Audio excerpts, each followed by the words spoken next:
They hadn't argued this much in 7 years. George and Linda's marriage was deteriorating at an alarming pace.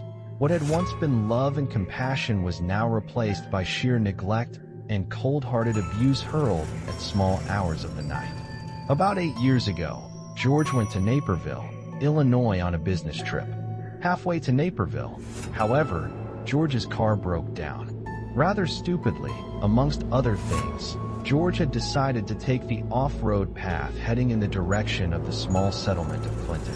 About quarter way into his journey, his back right tire burst. Cursing himself, he stopped his car to check the damage and see if any repairs could be made.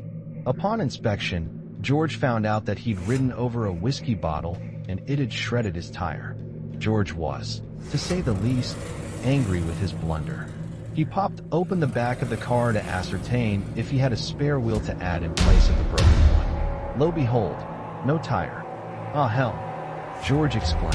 The previous week he had removed the tire and made it into a tire swing for his son, Devin. Gathering his directions, he decided that he'd have to either wait in the boiling sun until someone drove past, or start walking to Clinton, which was still about 4 miles away. Better still, he could walk back to Arena, which he'd only passed 25 minutes ago.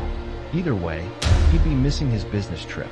So he called ahead and told them that he'd not be able to make it. For a reason unexplained at the time, the meeting had been pushed back 4 hours, so someone agreed to drive down the intersection to pick him up. Only issue being that it'd be a while before anyone got to him. With no visible people or accommodation, George sat in his Malibu and stared out the window into the cornfield.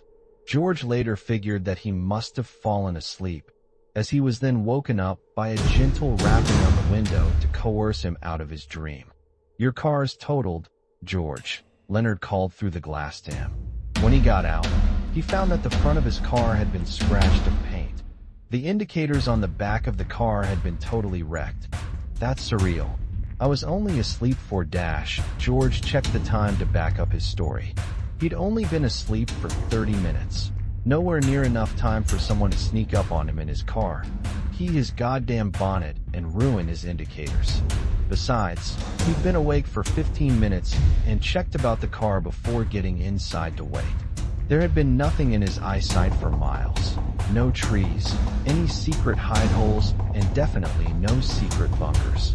Leonard let George into his car, and they exchanged small chit-chat before driving off. Leonard had helped George the previous year by securing the deal with Kisurtagashihama Industrial Corporation to build a few small factories in hometown Conway, Arkansas, just opposite Laurel Park. Leonard only asked that George not get mugged or upset the locals of Naperville. The meeting took place and a deal was struck. Feeling sporadically kind, Leonard offered to drive George back home to Conway. He agreed, and they set off. Leonard decided it'd be funny, in the moonlight night, to drive past George's wrecked car and show him the condition. As they passed it, they had to stop. When looking at the car, they were fairly surprised that someone, or something, had cannibalized his Malibu. The doors had been sheared off, the windshield had been removed, and his remaining tires were either scavenged or slashed. "Well, I'll be damned," Leonard explained. The hair on both men's necks stood on end, as they could hear charging feet, and an exasperated and tired scream filled the nearby air. A young woman of Asian descent jumped out of the cornfield next to them, just as surprised to see them as they were to see her. She hurriedly told them that her name was Mimi, and she'd stopped off to investigate George's car, as she saw a figure standing next to it, rummaging through the back of the car. When she stopped, 2 men approached at her from the cornfield. These men were wearing, as she described, scarecrow suits, with extra hay coming out of the sleeves. She says she was chased down the road by them, and they disappeared. She then explained to them that she heard someone crying for help inside the cornfield and went to see if she could help. Since the corn was only shoulder height for an average male, she couldn't personally see where she was. No sooner had she gotten into the field, she had fallen into a small hole. The hole was full of bones. A sharp bone had gashed her Achilles tendon, and she had cried out in pain for hours. She passed out, to awake and find the scarecrow visages standing over the hole and watching her. She then says that she never took her eyes off of them, and must have been there for 10 minutes, just staring at each other. She then saw them reside into the grass. "My God, do you still think they're here?" Leonard told Mimi. Mimi nodded her head frantically. Meanwhile, George was looking a little puzzled. "Yeah, what is it?" Mimi spoke. "You said you parked close to my wrecked car." "I'm standing here and I can't see your car," he counter-argued. Mimi stuttered for words. She was at a loss. "You think I'm a liar?" she gasped. She began to weep silently. Leonard hugged her and consoled her about her ordeal, that it was all over and the scarecrow, Min, wouldn't harm her again. The group bundled into Leonard's car and drove off. Mimi pointed to a map where she lived. It wasn't a far drive at all, maybe 8 minutes tops. When they pulled up to her house on the side of the intersection, both George and Leonard both noted the disarray of a house in front of them. It was a farmhouse, minus the actual farm. The shutters on the windows had been boarded shut, the top floor lacked any windows at all, and the door had 3 heavy bolts attached to it. "I cannot thank you enough, guys," Mimi chirped happily. She hugged Leonard and George tightly and whispered in their ears, "Would you like to come inside for some beer?" Leonard didn't really mind, and neither did I. We both got into the house and were sat in the guest room. There wasn't much to look at or note. Old wallpaper, old TV, old everything. The seats were covered in a film of plastic. Leonard theorized that it was due to the settees being old and her not wanting to get them wet or dirty. Mimi declared that she was going upstairs to get changed into something practical, and that Leonard and George could go into the kitchen and make themselves a sandwich and eat some chips if they felt like it. As she trundled up her decrepit stairs, George wandered into the kitchen. Leonard soon followed and stared at a selection of what looked like family photos. "Hey, George, look at these photos," Leonard whispered to George. He pointed out that as time went on, year by year, one person had been removed from the photos. In the first year, it was an old man who was missing, and in the second, a small dog and child. George simply put it down to illness.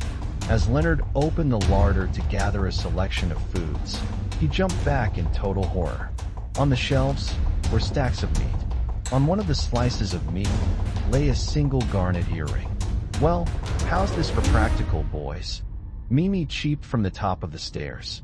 There she stood, holding a hatchet which looked messily congealed in the blood of family and strangers. Mimi giggled cutely and advanced on them from the top of the stairs in the guise of a scarecrow. George and Leonard bolted for the door, but found it locked. With no time to unlock, Leonard hurled a small lamp through the porch window into the cold Illinois night. George had jumped through as Leonard was halfway out.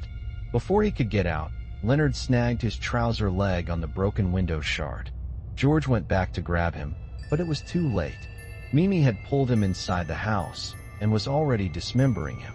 On the porch, George could see Leonard's car keys. He picked them up and ran to the car.